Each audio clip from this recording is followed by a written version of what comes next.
The Over the Bonnet podcast is brought to you by Merrimark Medical, Gympie Foam and Rubber and Nycad Earth Moving. My guest today is the man long considered one of the most talented of his time and the nice guy of Brisbane radio, John Knox.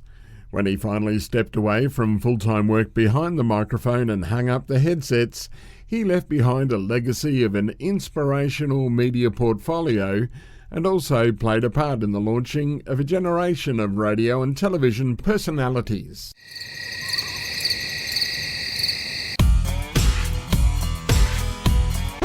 Over the Bonnet with Mark Piepers. Well, at least the guests are good. You'll never know what happens with the conversation when it's over the bonnet. You're kidding me, aren't you? John Knox, welcome to Over the Bonnet. Thank you, Mark. It's a pleasure to be here. 49 years in radio. At this stage, if I'm still on the fringe of radio, but it's a little bit longer than that. It was 1957, August of that year, that I started at 2RG at Griffith. Tell us about those days, back in the early days of, the halcyon days of radio.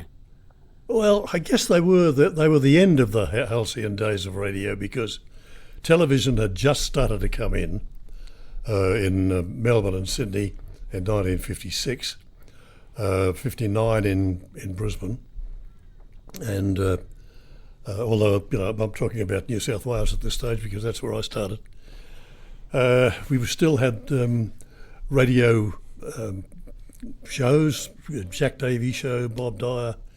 A lot of people would never have heard of those names. A lot of the serials as well, Oh, Dad and Dave. That's what I should have brought here to show you. Dad and Dave, When a Girl Marries, and all these things, Search for the Golden Boomerang, they were all on large discs about that size, 16 inches. And you had to have a large turntable to play them on, and all studios had them.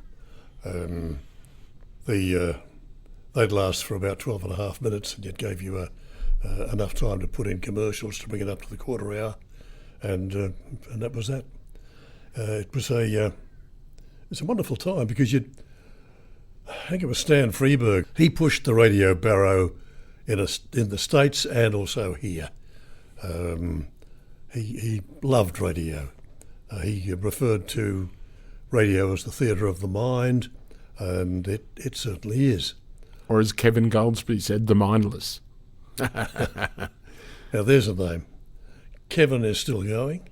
Really? Yeah, I don't know whether he's active, but as far as I can remember, he was still going strong, perhaps less strong than he used to, like all of us, only about 12 months ago.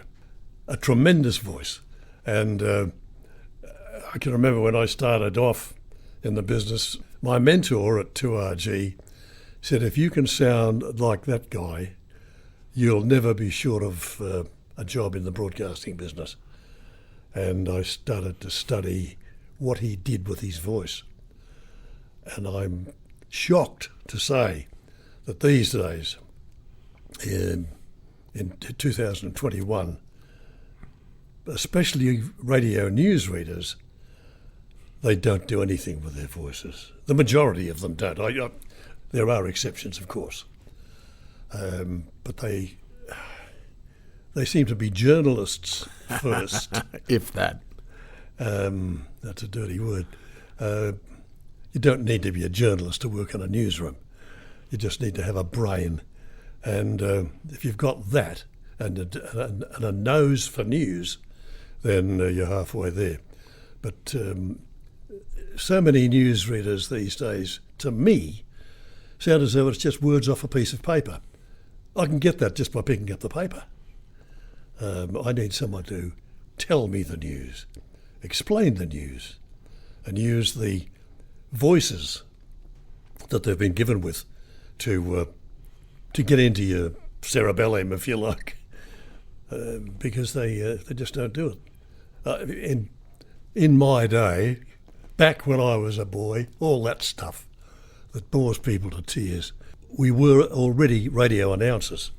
We played records, we read commercials, we sold commercials. We sold the idea of somebody going into somebody's shop to buy something. We'd create the floor traffic in the shop, as it were, and it'd be up to the shopkeeper to complete a sale if there was going to be one. But from there we graduated. Those of us who wanted to go to news did so. We'd already been given the gift of communication, the understanding of what you can do with your voice. I mean, how many people do you know that talk in a very narrow speech, not pattern, boundaries, if you like, when they've got a very deep, they can go right down low, and then they can go right up high. But a lot of people don't have what you have. Hang on a sec. There've been some. It's not the voice that you have. It's what you do with your voice. That's it. I mean, you know that yourself. You've read news. You've read news with me in a couple of stations, and you wouldn't have been on the air if it hadn't been for the fact that you knew how to communicate and use your voice. It's sometimes you need to inflect. I'd need a bulletin in front of me to demonstrate what I'm talking about. But if you want to emphasise a point, you need to express yourself in a particular way. Well, it's knowing what word to highlight and pre-reading, and being able to, as you say, communicate rather than just read the words on the paper. Yeah, it's not words off a piece of paper.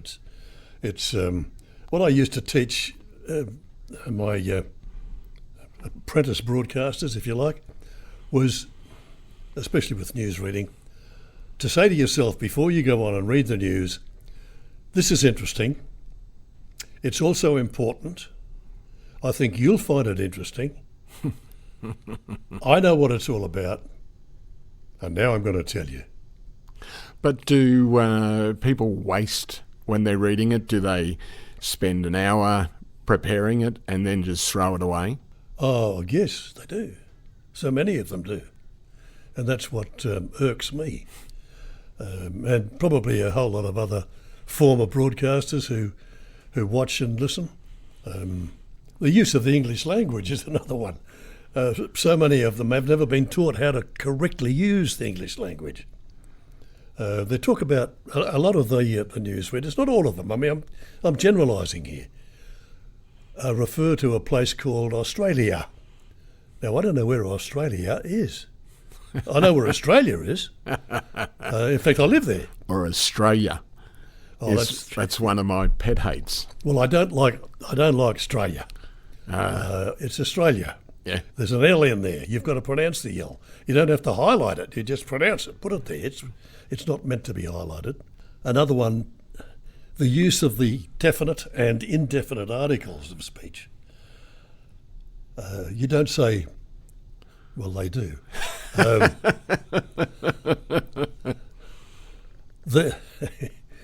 The police officer, and it should be just the police. The police arrested a man on his way to a shop. Those words are never meant to be emphasised. Do they understand what they're reading then? Do you think that there's just that disconnect? Probably. Yeah, that's a fair way of putting it. The shot is to attach the letter A as an A onto the next word. Instead of a man, it's a man. So the word is A-M-A-N. That's how you spell a man. I went to the shop to buy a loaf of bread. Not I went to the shop to buy a loaf of bread. Is that the difference, though, between communicating and someone just reading the words? Oh, cripes, yes. Yeah, absolutely. Is there not enough education these days, do you think, to teach people how to communicate in the media in general? I think so. I think you've nailed it there.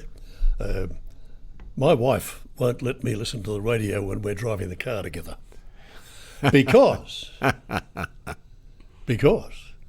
I'll hear somebody say something, especially reading news, but even in commercials.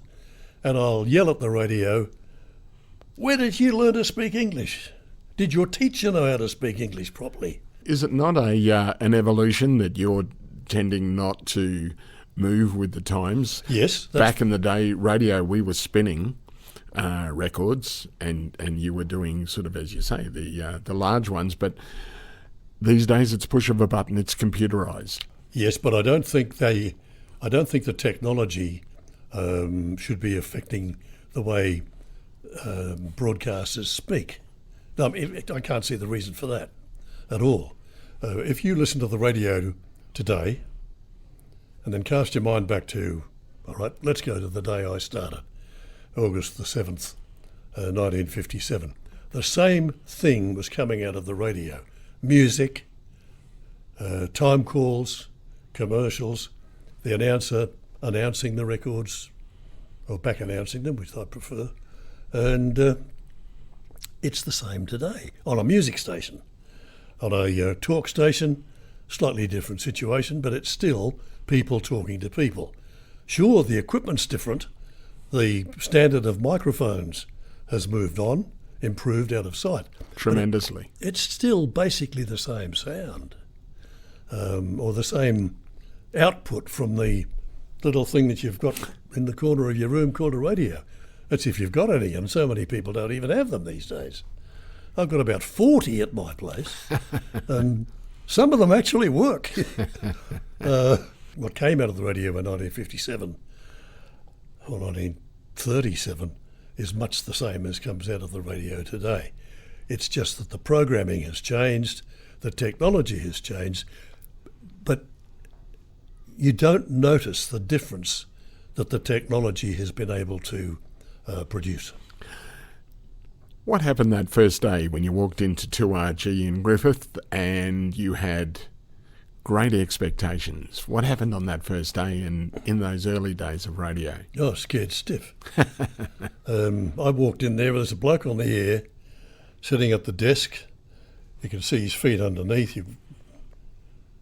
And he had his feet in a dish of water. It was the middle of summer.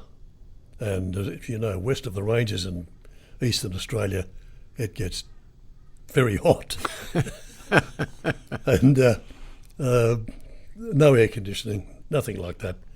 And not even a fan, because the fan blows the air around and makes a noise. And particularly in those days when we were using ribbon microphones, it wasn't a good idea at all, because the ribbon had rattled backwards and forwards. But that was the beginning. My first shift, I can't even remember what it was, but I remember I hadn't been there that long, and I found myself doing breakfast radio. Breakfast radio means getting up at before the sun is up, obviously. In those days, we used to go on the air at 6 officially, and we'd go from there. But to know whether we were on the air or not, I just did not have the smarts. I didn't have the technical expertise to believe what the needles were telling me on the link to the transmitter. It was an AWA setup, and to get the radio station on the air, you press a key switch down, and with a telephone dial, you'd dial 02604, and that would fire up the transmitter. It'd come on the air, and you were in business. I didn't understand that was definitely going to work. So rather than get caught, I brought a portable radio, a small portable radio, in, tuned it onto the station's frequency, a spot on the dial, and opened the microphone. And if the microphone went squeak, I knew that we were on the air. Just straight feedback from microphone to radio receiver. We're on the air, okay, I can fly. How did you enjoy it when you were doing those things? You were generally a stational rounder in those days. Oh yes. What was the bit that really floated your boat? Playing music that I liked, and talking about, not so much talking about, but talking to people, or back announcing records music that I liked. Did you get much notoriety in those days of people recognising you and going, "Hey John, heard you on the radio, sounded great"? You did, but you didn't get quite those words. What would happen? You'd be walking down the street, and you'd see someone on the other side pointing, and they were saying to each other, "There's the new radio announcer. He's very good," or "We don't like him." we don't like him, or whatever. I can remember one thing that I did that I tell a story against myself. We were in, my mentor and his wife and myself had gone to Leeton for the day. We were in the entrance area of this place, and they happened to be a sponsor of the radio station. The word sponsor these days is usually associated with community radio, but a sponsor is what an advertiser was. He was virtually sponsoring the program because he was paying money. So I started to do a commercial that I knew that this particular business had on our radio station. But I did it within hearing of somebody in the street just nearby. And I did it so that they could hear me saying that. In other words, I was blowing my own trumpet. And Brian, my mentor, Brian Stoneman, fantastic guy, he, when they had left, he said, "If I ever hear you do what you just did again, I will," I don't know, he didn't say what he was going to do, but he gave me to understand that he did not appreciate me blowing my own trumpet. And that's fair enough. They say that you've arrived in radio when you can listen to yourself on the air out of a pre-recorded program and listen to yourself and turn it off. You don't have to listen to yourself. But that's, we're getting into a different area of human existence there. What did your mentor teach you? He taught me to communicate with people, talk to people. He taught me a degree of humility. Only recently, a guy called Jeff Marshall, who was, I call him my grandfather in radio. Jeff was working at 2RG, and he left, had the most fantastic voice you've ever heard in your life. And that's you saying it? Oh, that's me saying that. Oh, yeah. Jeff, he used to communicate with people so well. He left 2RG. He was replaced by a guy called Ian Davidson, and I replaced Ian. So Ian's my father in radio. Jeff Marshall's my grandfather in radio, if you'd like to use that analogy. And Jeff was such a self-effacing sort of fella. He never pushed his own barrow at all. He never tried to get into recorded commercials or what is called voiceovers these days. And most people haven't got the faintest idea why they're called voiceovers. Why are they called voiceovers? Because it started when television arrived. If you were doing a recorded commercial, it would be used, when it got to the television station, it'd be voice over film or voice over tape or voice over whatever. You've got the vision, as you know, and it has to be supported, in many cases, by voice. And so it became voice over film, voice over tape. And I think that's about all it was, the only two things. But that's how voiceovers became known as voiceovers. Nothing else at all. Anyway, Jeff didn't push himself to become a recorded commercial expert, a Kevin Goldsby. He could have been. He just didn't. He didn't have that spark, that drive. He just didn't need to. He didn't want to. What he wanted to do was simply be on the air, communicating with people and doing a program. And he did them so well. He didn't say, here is so-and-so playing so-and-so and so-and-so. He'd quite often use a different way of speaking. He'd try to involve the listener. I remember hearing him say, but I can't think of it. He said, "Don't you like the use of piano in this typical show band arrangement of Vincent Newman's Tea for Two by Andre Kostelanetz?" And let the record go. So he's saying, don't you like what I'm going to play? Don't you like what is happening in this record? And you'd automatically say, yes, I do, or no, I don't, or what the hell's he talking about? But that sort of thing involved the listener. It's part of the theatre that you were talking about. Part of the theatre, exactly. So from 2RG, you moved on? I came up to, I returned to Brisbane, where I grew up, and was working at 4BH. How did you get into 4BH in the first place? Because these days, to get into capital city is the pinnacle for a lot of people, and you've gone from 2RG to Brisbane Radio. How did it all happen? I used to listen to 4BH a lot.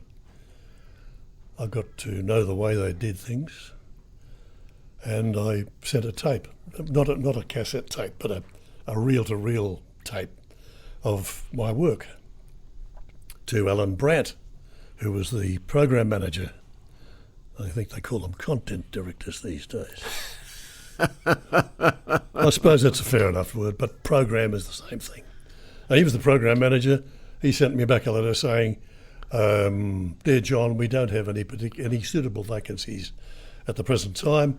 You got a Dear John letter. Got a Dear John letter. And should a suitable vacancy occur, we will be interested in quickly contacting you. And I thought, those words have a bit of meaning. Maybe he will. These days, when you make an application for a job, you're lucky to get an answer. Why is that? People in business these days, a lot of them. But again, this is generalising. They don't care. I mean, this is the bloke we want to employ. I'll send him a letter and get him in. But they forget the manners, the good manners, the decency of living. To write to the other and say something like, "Unfortunately, your application was unsuccessful this time." I could have just about wallpapered a wall with all my knockbacks back in the day. Well, at least they sent you a knockback. These days you don't get it, so the wall would be unpapered. Because I remember back in the day, I never seemed to apply for a job and get them. It was word of mouth. It was someone you knew. It's right place in the right time. When were you in the right place at the right time? At 4BH, I was doing a Ring a Request, which was obviously a request program that you rang up for, and it was the biggest in Australia at the time. They'd ring up, within seconds the record they wanted would be on the air. These days the same thing happens, but in a much quicker way, a technologically perfect way. In those days, a request would be made, a slip of paper would go into the record library, and they would find through the alphabetical system where that record was, bring it into me, and I'd play it and say hello to Mrs. Bloggs of wherever. A lot less stress these days. Collectively, there was stress then for the record library people, but not for me. I just got the record, played the thing on the air, and that was it. So you say then you were in the right place at the right time. Okay. There was a bloke who was working for us at 4BH doing nights, and he was called Leighton Rowlands. And he was going to work at 4LM Mount Isa. And he thought I would be excellent as a assistant manager, 2IC, at 4LG Longreach, which was the other station in that network at the time. He approached me and made the suggestion that I think about going out to work at 4LG Longreach in the middle of nowhere. Well, not nowhere, middle of Queensland. Queensland's not nowhere. It was the middle of nowhere. But a hell of a long way from anywhere. And I thought to myself, here I am on a top-rated program in the middle of a capital city, and this guy wants me to go out and work as a 2IC at a bush station. which has an audience of 5 people. I was so wrong. It had a big audience. It covered more than a third of the state's total area.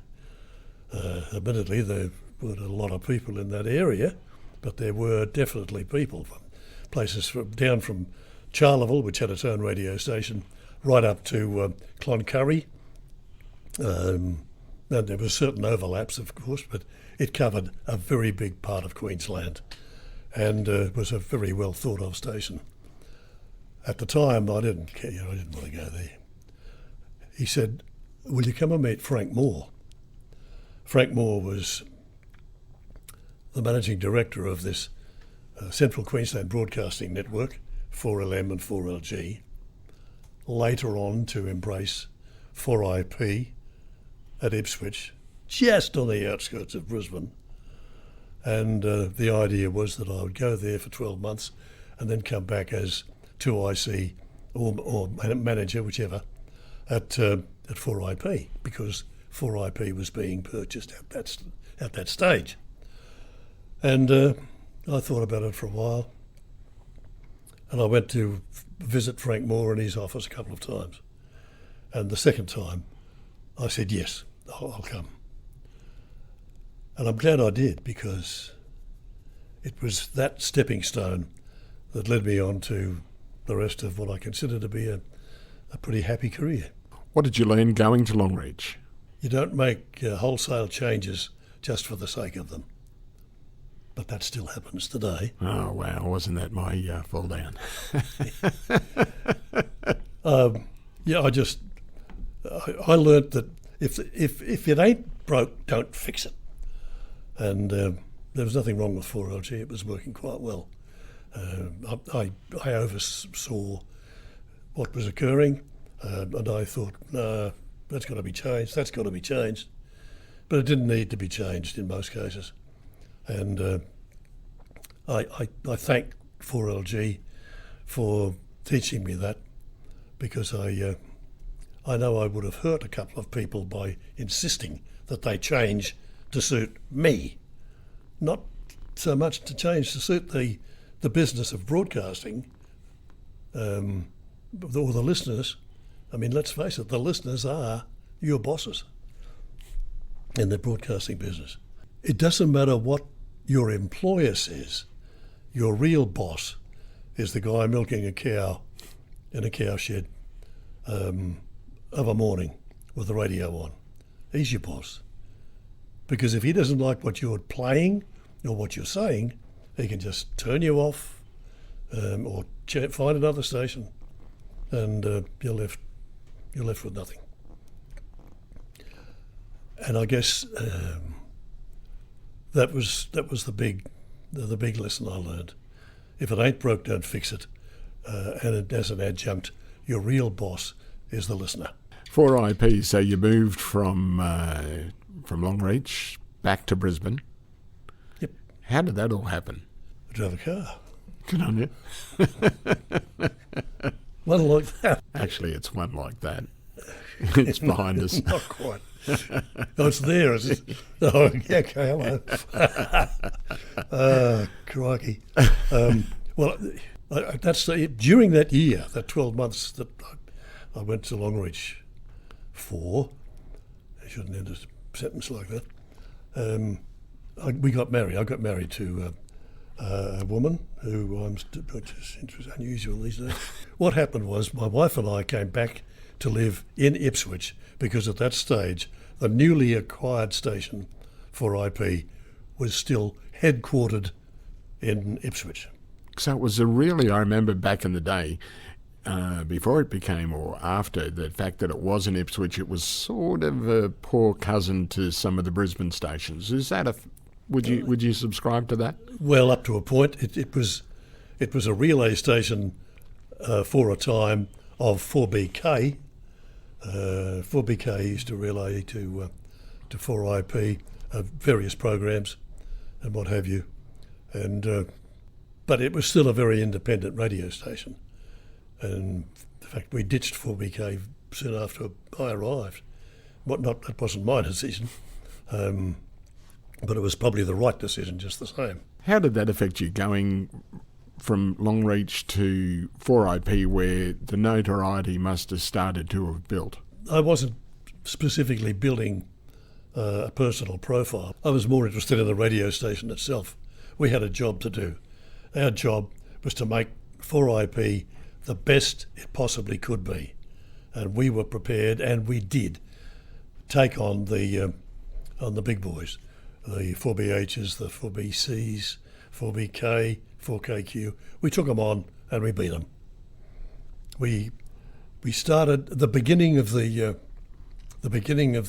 battle, or the battle started to be won during an afternoon program which was done on Saturday afternoons by David Greenwood. David Greenwood was a guy who worked at 4BH before he came to us, 4IP, and he had a wonderful voice, still does. I still see him from time to time. And David was doing this Saturday afternoon requests. And you would see kids lined up in Brisbane, Ipswich and wherever at phone boxes, public phone boxes, because not everybody had a phone. We're talking 1963, 4, 5. And they were wanting to get through to our switch girl to get a record played on the air in David's program. And that just happened. Why did it take off like that? Because the other stations were playing, they were running races and other sport. And kids of 14, 15, 16 don't want that. They weren't interested in races, horse races. They were interested in music. And we gave it to them. Or David did, or the station did, the radio station, and David was the guy who was in the front line. What about yourself? What were you doing at that stage? I think I was doing breakfast radio in those days. And it was not long after that I gravitated to the 4IP newsroom when we started to build a newsroom of our own rather than rely on news relayed from other places. Why news? I don't know. I guess it was because news is a thing that the actual word itself says it. New. It's something that'll. Whenever you go to read the news, someone that's listening to you hasn't heard it before. Maybe most people have, but they just want to know what's occurring. Are we at war yet? What's happening? Is there an earthquake? Is the sea engulfed Australia yet? You know, I know I'm talking rubbish, but they want to know what's happening. And so do I. I want to know what's happening with the weather as well. And so do most people. And I wanted to tell them. And I figured that I could do that. So I gravitated towards news. But that didn't mean that I didn't get a bit of a kick out of playing music. So you were still doing music while you were doing news at 4IP? Yes, I was doing both and enjoying it. Just enjoying communicating with people. And getting feedback, getting people saying, ringing up and saying, I heard you on the news this morning, or I heard you playing records. That one of Cliff Richard's terrific. Whatever. So you enjoyed the congratulations? I did, of course. There's a joke there. Cliff Richard. Okay. You can have that. Thank you. If you'd said summer holiday, I would have been. Yeah, good on you. But okay, you've brought in the xylophone, and what was the story behind that? I don't know how these things ever started to become part of every radio studio in the world, certainly in Australia. But you'd use them if you're doing 2 live commercials. You'd say you'd finish off one. And you can get it now. They're available at all chemists and some bakeries. It's 3 minutes past 2 at 4IP, and here's so and so and so and so. It would be like a full stop and an exclamation mark. And coming up to news, you bang the gongs. To RG, it's 3 minutes past 2. We're 3 minutes late with the news. Oh, it was a device to introduce something, whatever it may be. Just one dong like that might be a breaking point between two live commercials, or two live voiceovers, if you want to use that. Every station had them. They weren't called the xylophone. They are a musical instrument, but they were just simply called the gongs. And I bought these. These are the. There were two sets of gongs that I bought for 2RG. No, for 4IP. Two sets of gongs, and this is one of those.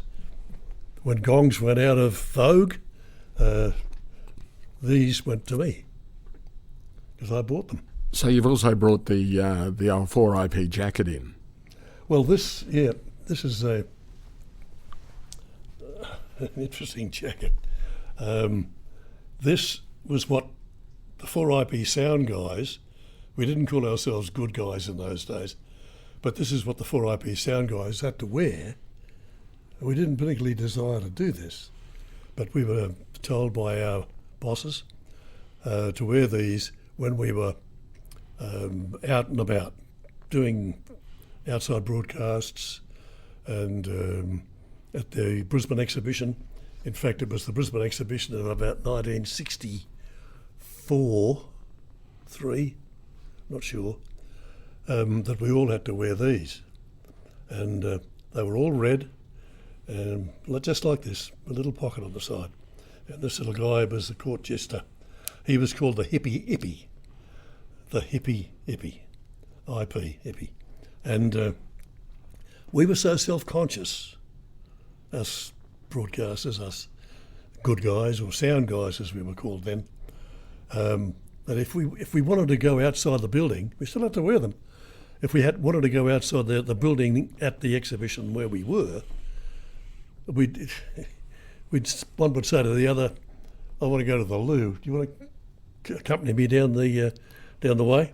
Because we didn't like to go out on our own. We felt so damn self-conscious. What was the reaction to them? Oh, most people liked them. And there were other colours. There were blue ones, and eventually gold-coloured ones. At one stage, we were dressed all in white, white suits, and then gold suits. I haven't got mine. I don't know what happened to those, but I do have this jacket, which doesn't fit me. It fits somebody else. But I thought, no, it's not going to go to the rubbish. We'll save that. I do remember the gold jacket. I have seen it. Well, it's still at my place, and it still fits. And so does the blue one. This one would if it were mine, but it's not. With 4IP, you were an all-rounder still, so where did you move to from there? From 4IP... how long did that last for? Oh, about 17 years. Wow. 17, 18, something like that. What was the highlight or highlights? Oh, the 1974 flood. Unquestionably. 4IP ran the 1974 flood. I can say that without any shadow of a doubt. The other stations were there. I can even remember the ABC at Toowong. They got partially flooded, and they were going on like saying things like, "Oh, look, there's water coming in the studio. Isn't that interesting? Isn't that interesting? You're going to be drowned in about 10 minutes. Get out of the joint." What did 4IP in those days, in the 74 floods, what did they do better than everybody else? We had just about everybody who could drive a car driving one of the 4IP radio cars, two-way radio, hook-up things. And we were we were just on the streets everywhere, finding out from key people, from emergency service personnel, what was happening, where the flood was worse, what recommendations there were, what to tell people about their immediate future where the water was going to be, and that sort of thing. There was a classic piece of broadcasting, a fellow called Ray McGregor. There's a name from the past, a great voice. Another guy with a fantastic voice, Yeah. Ray McGregor. I remember he used to wear around a T-shirt that, was it Alan McGirvin? Alan McGirvin wears, or Mickey Mouse wears an Alan McGirvin watch. Oh, that was Alan. Sorry, he's, Ray McGregor. He's still around, and he's got a fantastic voice. Absolutely fantastic. Mind you, it's not essential to have a fantastic voice in the broadcasting business. But it helps. But it helps. And when you get deaf, like I am, it's a good voice coming out of the radio that you can understand better than a high-pitched journalist Sheila from woman. Can't use that for that. I don't know what you're going to do with this. It's a good voice a voice with a bit of depth, Bit of clarity. or certainly clarity. Or you can get good voices that mumble. We're talking about this. I said, what the hell are you talking about? It's the best you've ever sounded. Thank you. You'll keep, but not for long. Back to the voice business. A good voice is not essential. The key to it is the brain. What am I going to do with this voice? How am I going to use it? That's the key to it. So a good voice isn't essential. It's what you do with it. Where do you fit in Brisbane radio? Where do I fit in? Yeah, what are your highlights? Oh, heck, I don't think I got any. Look, somebody must have thought I did have. The day I retired, the Brisbane Lord Mayor rang up. Quite a few people rang up. And Well, that was where you'd done the 49 years in radio. yes. I had just completed 49 years that month. And the Lord Mayor rang up and said something along the lines of, John, it's a pleasure to be with you on the radio this morning. Who was the Brisbane Lord Mayor at the time? Campbell Newman, it was. Mm. He said, I appreciate the things you've done in the broadcasting business in this city, and I think the city is better for you having been part of it. And I would like to wish you well for the future, and within the next month, I would like to present you with the keys of the city. Must have been a big honour. Oh, it knocked me out. I couldn't speak. I thought, why is somebody giving me the key of the city? What have I done? I've just done my job. You're a name that's synonymous, though, with Brisbane radio. With some people, yes. But let's face it, there are people who would never have heard me on radio. People who listen to the ABC exclusively, fine. They would never have heard of John Knox. They may have heard my voice because I did do some stuff on the ABC, not much. You got into commercial production as well, fairly heavily. What got you into that, and how did that sustain you over your career? In those days, it was a fairly well-paid thing. You'd do a commercial. The very first commercial I did was for Tristram's. I think, from a Brisbane point of view, the drinks with the ring-a-ding flavour. That was a voiceover job on television, and it went from there. I think I got £4 for that. That eventually became up as high as £400 for some people in the broadcasting business. I don't think I ever got paid that much, but I enjoyed interpreting somebody's ideas and conveying their message through the microphone and through whatever's in here to a potential listener, a potential customer. You did a lot of TV commercials. Yes. And a lot of voiceovers for TV. Why didn't you move into TV? You did so much in radio. Was TV on the spectrum for you? Not really. Well, yes and no. Val, my wife, she was one of the first. She was the second person hired by Channel 9. She was the second person on their staff, and she was only there for 2 or 3 years, and she moved to Longreach as the boss's secretary, and the rest is history, as they say. But I was kind of interested in television. I put it on a pedestal, though.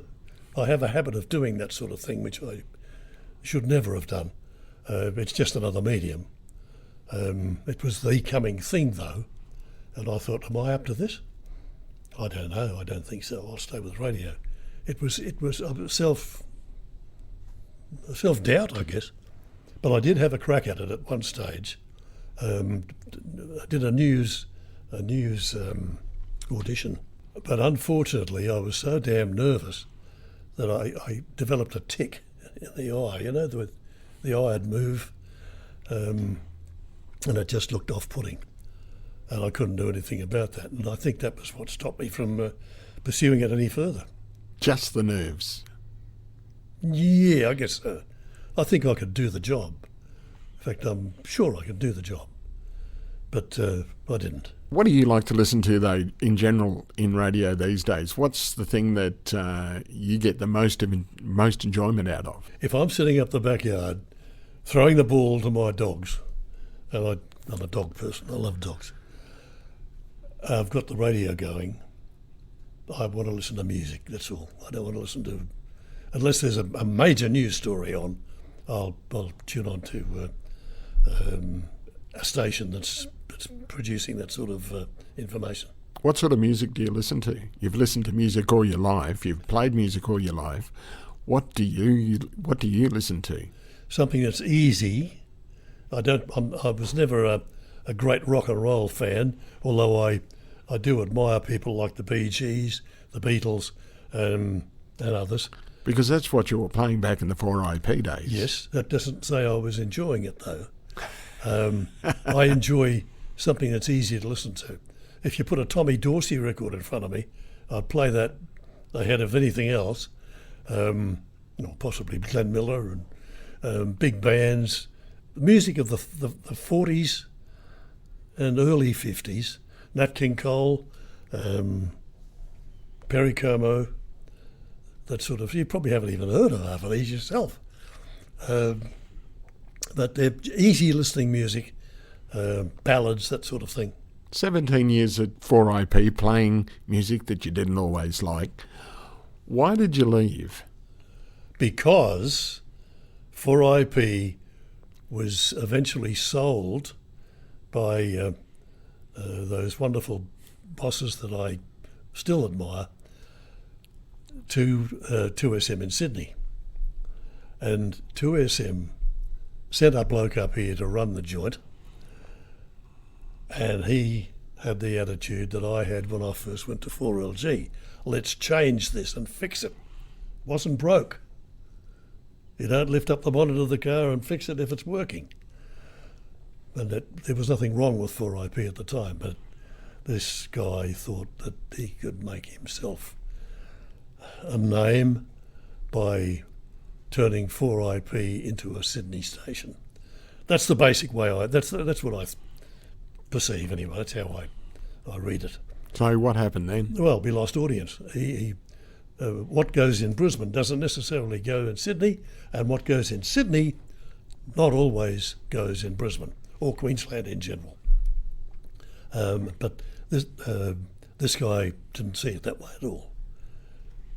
His attitude was, without admitting it, I grew up in Sydney, this is what Sydney's doing, this is what everybody should be doing. What was the difference then between Sydney radio and Brisbane radio in those days? Oh, just a difference in music. Some music that would take off in Sydney would not necessarily take off in Brisbane, for a variety of reasons. I can't give you any one of them, but it didn't. It just, that's how it was. So after 4IP, you moved on to 4BK at that stage? Yes, I did.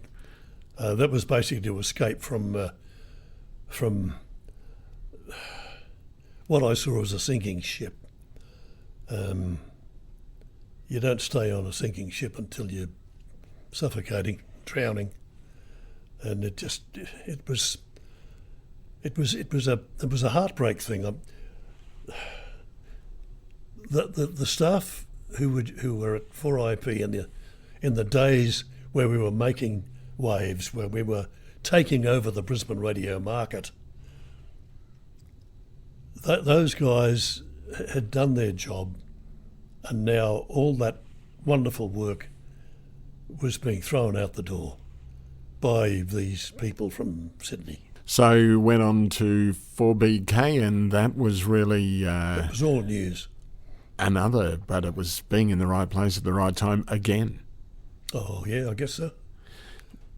4BK, though, with Wayne Roberts at the helm doing breakfast, was one of the headline stations. Oh, yes, and you mentioned the name Wayne Roberts. You've got to attach another name there, John Miller.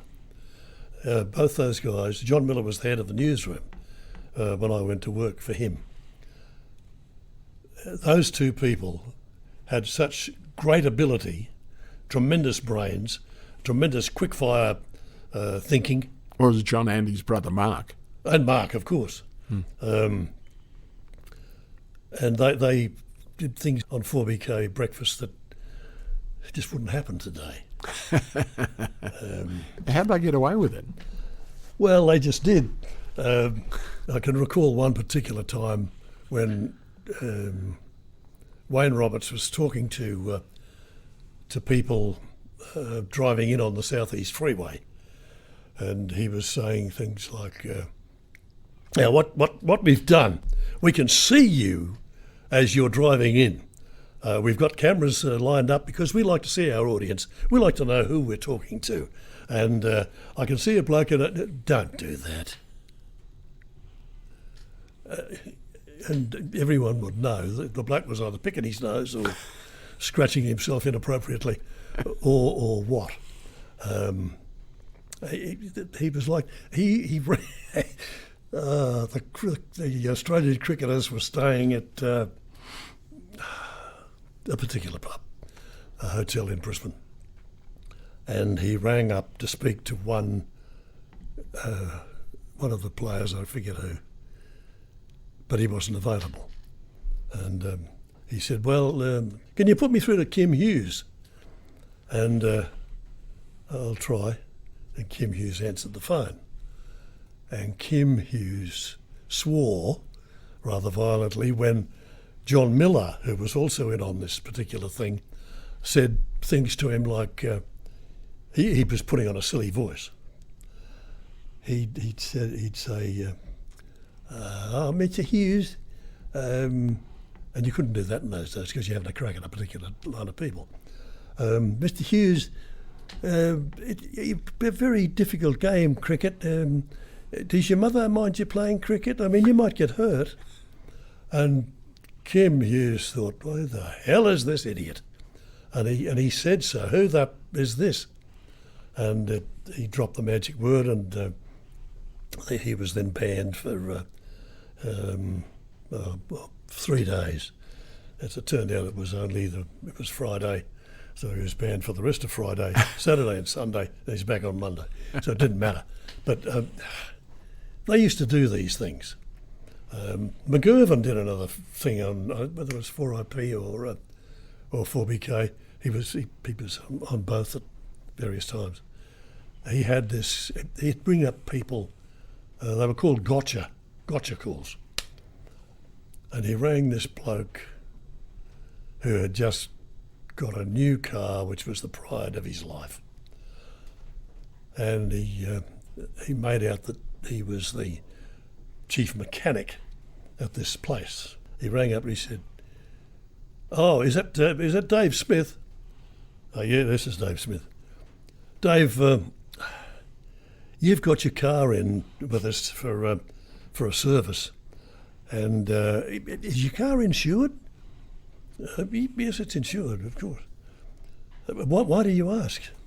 He said, "Well, I don't know how to put this, Dave, but your car's fallen off the bloody hoist."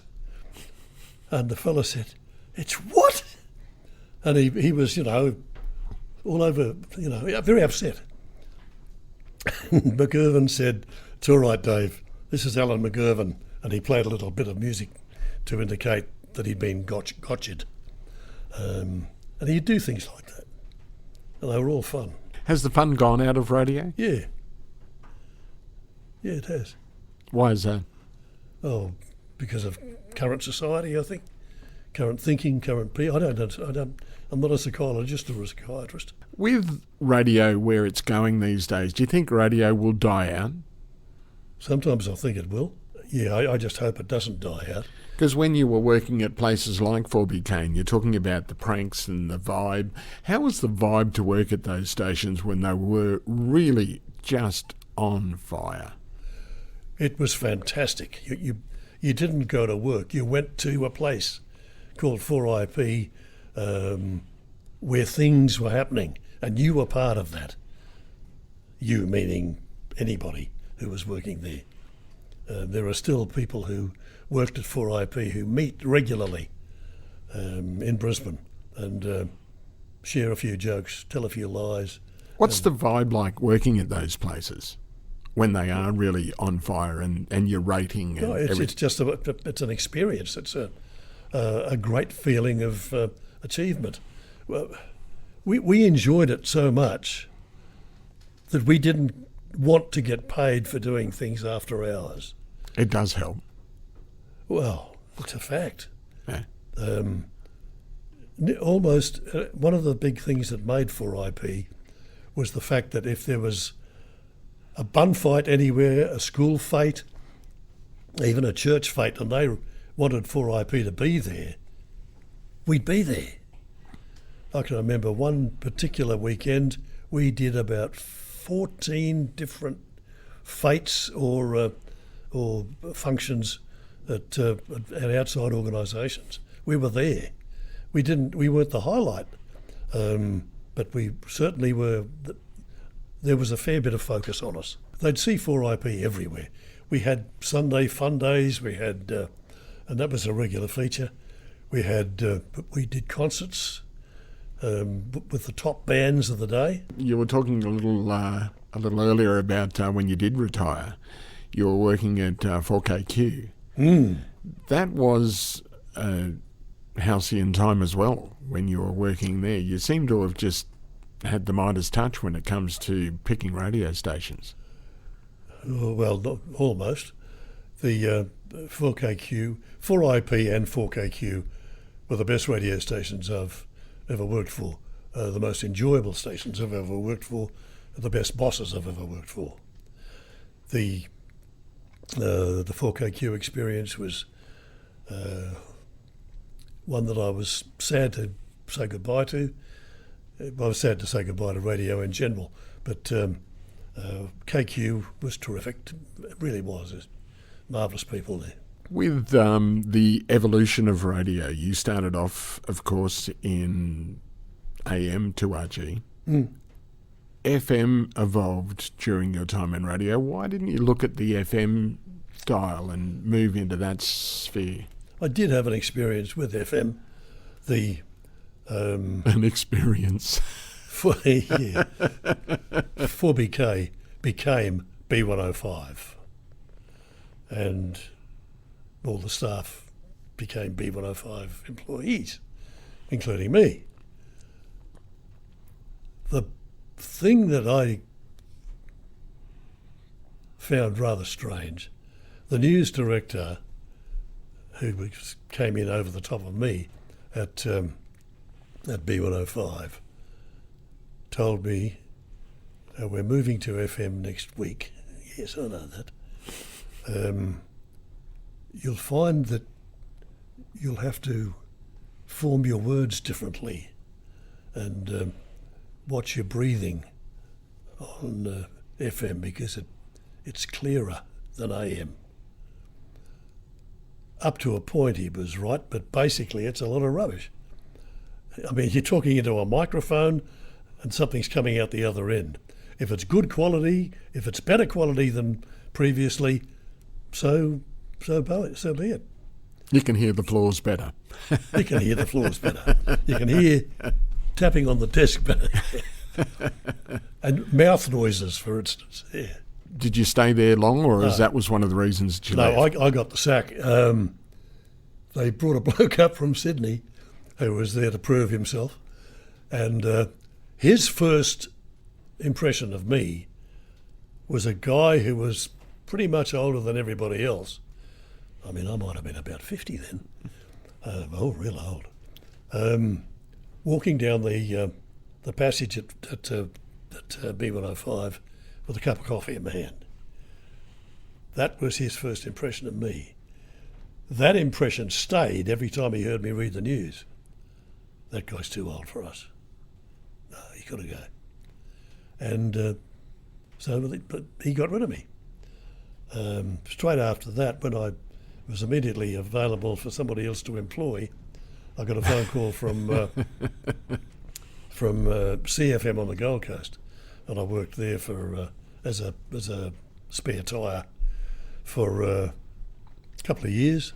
Then I got a call from Bob Gallagher at 4KQ, and he asked me if I'd come and leave that station and come and work for him, which I did, and I enjoyed it. The media merry-go-round where people do move, it's a little different these days to what it was like back when you were first in radio, and for a long time. You get sacked these days from a station, you get sacked essentially from 50. What was it like for you moving around? Was there job security? Did you always feel secure in your job? No. Do you want to think about that for 2 or 3 seconds? Well, at the time I was, wherever I was working, I was always thinking, what I do here, the length of time I'm going to keep this job is entirely up to me. However, if they don't like what I'm doing, they'll get rid of me. So I've got to try to work out exactly what it is that they want, and I found that difficult. And I mean, it might sound completely ridiculous and simple, but I found that to be a very big challenge. Was that an ego thing that you just didn't have that presence, or you didn't feel enough presence because you were always well respected where you were?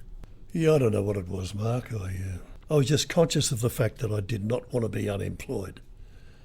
I had a family of 4 kids, a wife and 4 kids, sort of thing, to shepherd through life, and I could not afford to be out of work, and I was scared that somebody like this goose from Sydney who came up and fired me at B105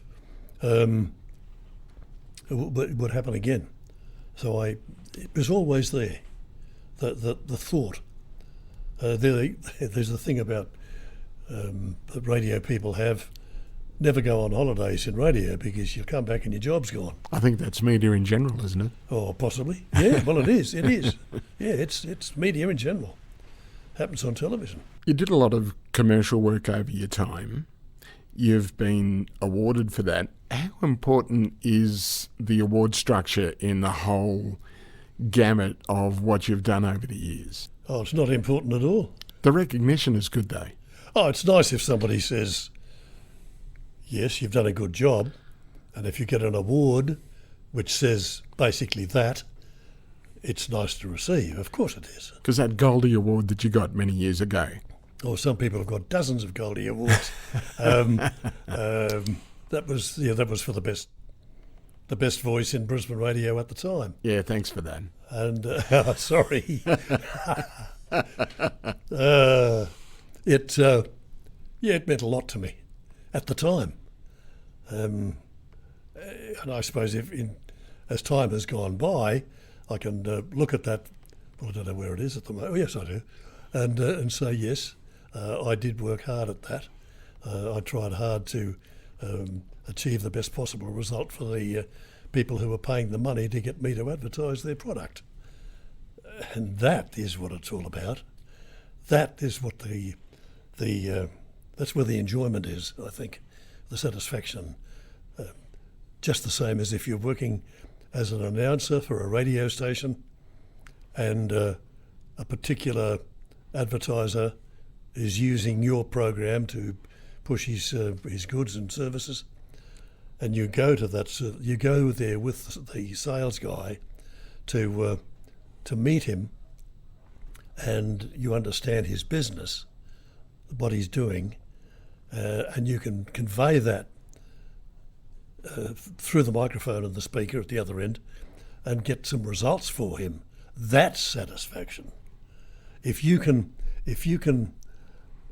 by using your voice and your brain, both together hopefully, explain that Bloggs' timber yard has got the timber that you're going to want for a particular job.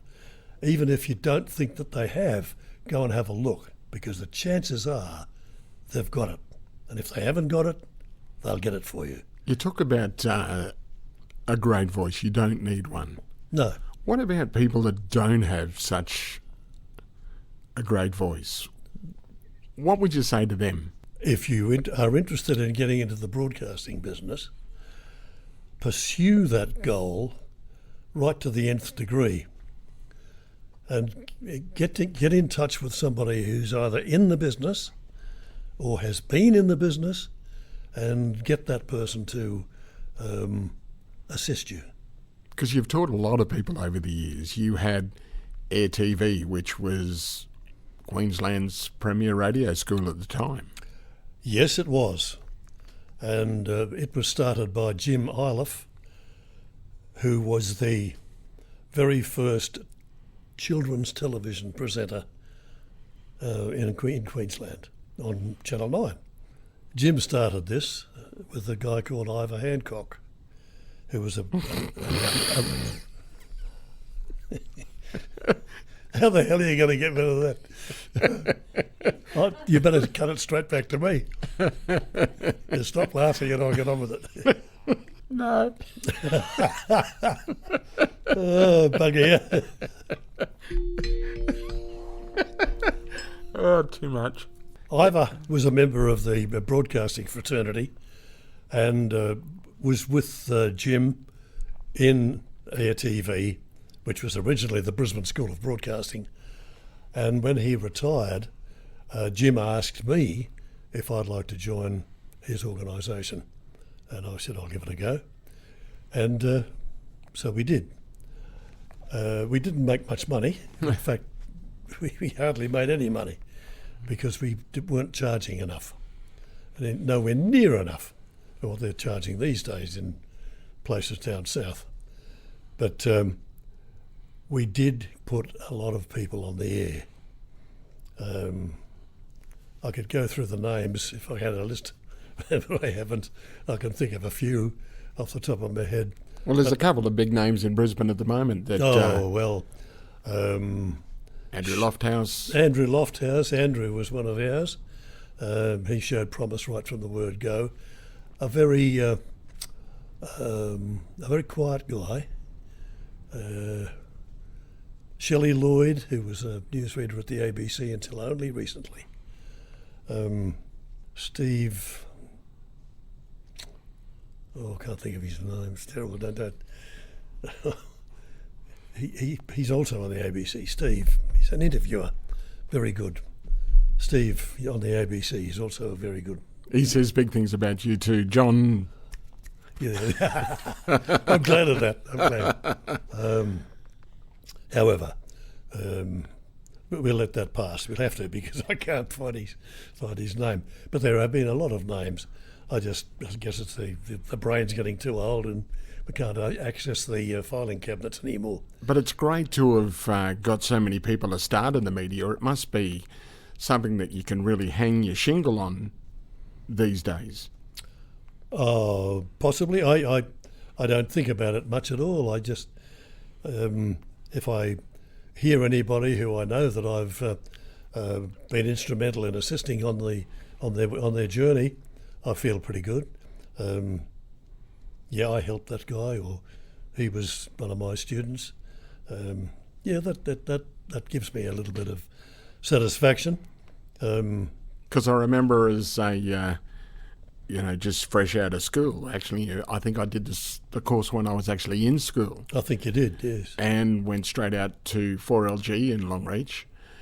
And I remember the atmosphere that it portrayed, and it didn't let me down. No. The atmosphere that is in media and radio and television, it's something else. It's got something, hasn't it? It's a bit hard to define, but it's just there. So much so, I don't know how many people who work in a timber yard would go back after their shift and hang around, whereas in the broadcasting business, especially when you're new, I know in my own case, I'd go back into the studios at 2RG at Griffith, and at 4LG, and at 4BH, and just about everywhere, and be there, even though I wasn't necessarily required to be there, just to cop the atmosphere, just to be part of the scene, to be there. And you'd find a whole lot of other people who are of the same mind, who weren't rostered to be there, but were there anyway. And that, I think that still happens today. I don't know. If it doesn't, I'm sorry for the people. Does it worry you, though, that a lot of radio jobs are now syndicated and they're going by the wayside? News is syndicated, radio stations are syndicated. What do you think when you look at that? I'm horrified by it. I don't want to know what's happening in Sydney if I live in Longreach. I want to know what's happening at the Commercial Hotel in Longreach, or at Strathnair Station, or Bexley, or anywhere in the area, the Wellshot Creek, the Wellshot Hotel, all these. That's what I want to know about, because I live in Longreach. I don't live at Petersham in Sydney. Radio is local. That's how it should be. It's not now, though. It is some of the community-based stations. You know, the community stations. They have the opportunity of capitalising on this need for localness, if you like. I don't know what the right word is, but it's not localness. That's what it means, though. They have that opportunity, but they need guidance. Oh, brother, do they need guidance? Away from radio, you're an avid aviator. Yes. What got you into that in the first place? Oh, just a desire to fly. I've always wanted to fly, and I had the opportunity. I started learning to fly in 1956 in Tiger Moths, when my family, my mum, dad, and myself, were in Melbourne. And I went out to Moorabbin and I started flying Tiger Moths, scared stiff. But I wanted to do it. And I finished after about 6 hours. Circumstances didn't allow me to continue. And it wasn't until about 1973 at Archerfield that I was able to get back into the driver's seat and learn to fly. Different aeroplane altogether. Although subsequently I did end up getting my endorsement on a Tiger Moth at Caboolture. No, I just love flying. Because you may not have, if circumstances had been different. You nearly pursued a military career. Very close. You know too much. Well, let's go back to basics, if you'd like to do that. I fancied myself as a fleet air arm pilot. I'm a bit horrified to think about that now. But back in the day, as it were, what were they flying? Sea Furies and Fireflies off the Melbourne and the Sydney. And I wanted to be part of that in the driver's seat. But I was about 16, maybe 15 or 16. I decided that all those people who said that you shouldn't look at the eclipse of the sun, what would they know? Because they're just old people. Wouldn't have a clue. So I covered up my left eye and looked at the eclipse of the sun this particular day. And I said, oh yeah, there is a big bite out of the sun. Little did I know, it was also taking a bite out of my right eye. And the next day at school, there was a line on the board, and I'm looking at it, and I thought, looks a bit fuzzy where I'm looking. So I covered up this eye again, And right where my point of vision was, there was nothing. I immediately decided I had blown my chance to be a pilot in the Air Force or anything else, or the Fleet Air Arm. And I decided that. I shouldn't have done that. I should have got an optometrist to decide that, if it was going to be decided. Because subsequently I found out that it did heal itself a little bit, such that I could get myself a licence. Do you wish you'd done that? That you'd gone for the military side of things? Oh, it's hard to sort of say that. I'm reasonably satisfied with the life that I've lived in the environment I've lived. I've often thought, how would it have been if I'd either gone to Portsea, which I nearly did, Officer Cadet School, or pursued the Fleet Air Arm naval career.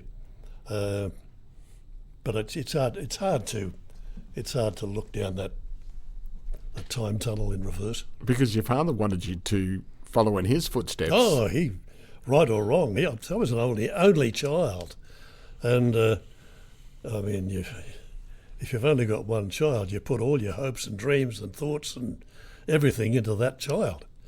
You haven't got 3 or 4 to sort of say, oh, well, he mightn't make it, he might, you know. That's being a little bit cruel and unrealistic.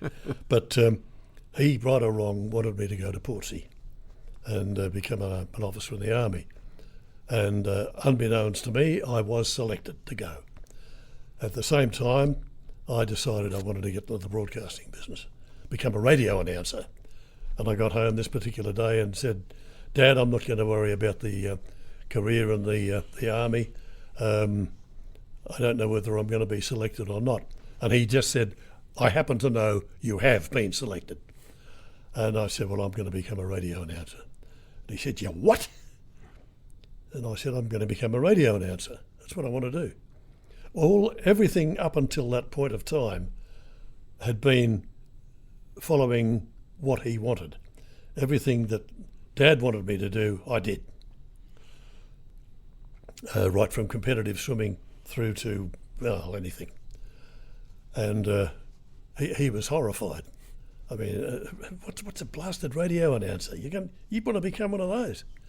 And I said, yes. And he sort of threw up his hands in horror, and he had to withdraw my application for Portsea, which must have hurt him immensely. Did he come to terms with it over time, seeing the way you went and what you achieved? Yes. Yes, he did. When was the time that he went, when you realised that he was at peace with your decision? Oh, it's a hard one to say. I don't know. I guess when I found out that they were still living, Mum and Dad were still living in Melbourne at the time when I was at 2RG, and this is in retrospect, when I realised now and realised then that he'd been in touch with some of the radio people in the army and worked out how he could be able to listen to me on a home radio set coming all the way from 2RG at Griffith. Whoever it was in the radio field in the army that Dad was talking to told him how to rig up a special kind of aerial. I think it was a dipole, and he could pick up 2RG pretty well at night if he did that and had it in the right angle and all this sort of thing. And I thought, well, if he's going to that sort of trouble, then he must be fairly much at peace with what I've decided to do with my life. Does it put a lot of pressure, or did it put a lot of pressure as a high flyer and a real achiever in Brisbane radio, as you were? What about your kids then? How did they live up to the John Knox persona as such? That's a question I don't know how to answer. You really have to ask them individually.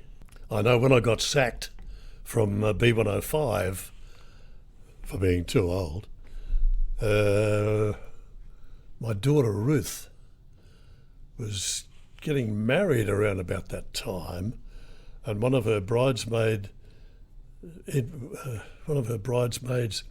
was introduced somebody else to Ruth, a friend of hers, also around about 20 years old or however old she was. And she said, this is Ruth Knox, her father's John Knox on the radio. And that child, 19-year-old kid, said, gee, is he as sexy in life as he sounds on the radio?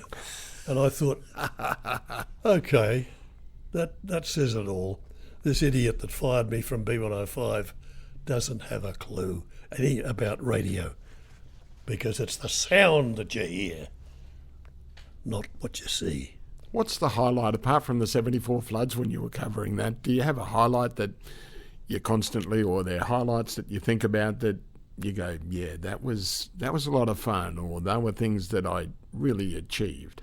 Look, it's hard to say. The people I've interviewed over the years, people I've met over the years, prime ministers, pop star, people like Jimmy Stewart, for instance. He was always a favourite of mine as a movie star. He also flew B-17s, I think it was B-17s or B-24s during the war over Germany and continental Europe in general.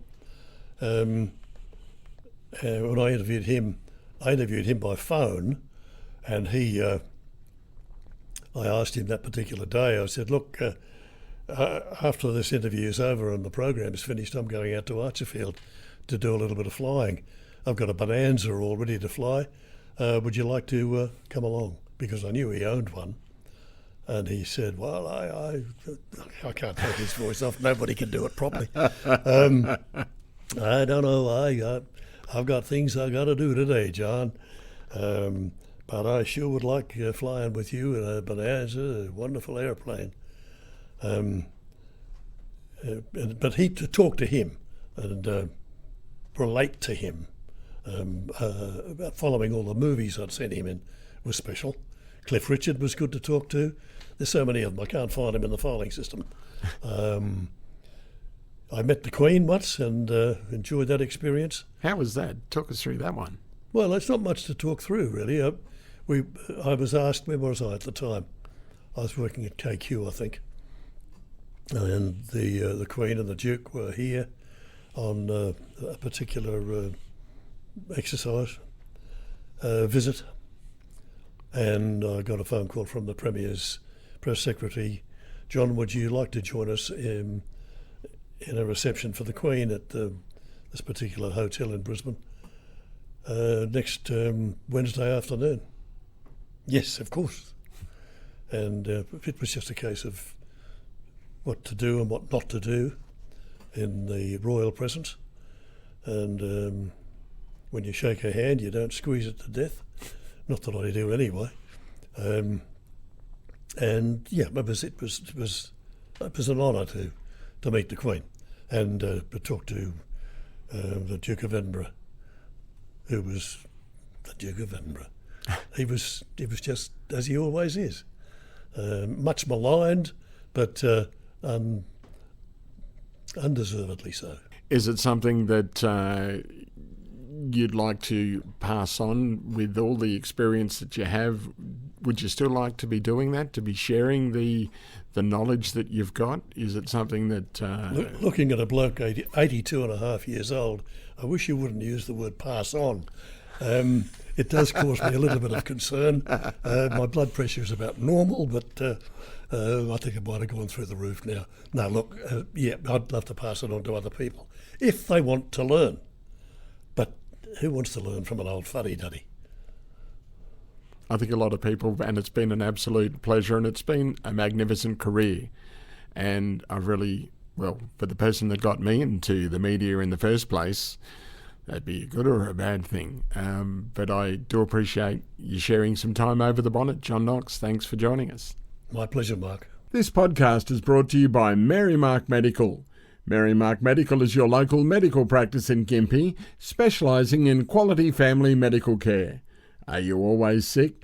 Ranging from acute medical issues to management of long-term chronic conditions. When you need to get better, even if you have complex health problems, get the right diagnosis with Merrimark Medical. Contact Merrimark Medical in Gympie on 5481 873 or find them at 18 Young Street. The podcast is also brought to you by Gympie Foam and Rubber, your local store that specialises in foam cut to size. They've got all sorts of good stuff like upholstery and craft foam, even loose fitting foam. The shop is packed with things like mattresses and pillows. Not so squeezy. Now, they'll help you get down and dirty and save your feet with rubber flooring and mats, anti-fatigue matting, and they have industrial mats and rubber. If they don't have it, Andrew will get it in for you. Plus, for Over the Bonnet listeners, mention the show and ask for your discount, and you'll receive 10% off the price. That's right, 10%. Only for Over the Bonnet listeners when you mention the show, and you have to ask for your discount. That's at Gympie Foam and Rubber. And finally, the show is brought to you by NICAD Earth Moving, that specialises in roadworks, house pads, site cleanups, land clearing, dam construction, even dewatering and swamp drainage. I didn't even know you could do that. They have a 140H grader, which is big, and their PosiTrack Bobcat is also huge. There's a D65 dozer, 3 excavators for hire, including a 20-tonne, 8-tonne and a 2.5-tonne. Plus, they provide side truck hire and even have a roller and a water truck. So contact Carl Dakin at NICAD Earth Moving on 0488 228806 and the earth will move for you.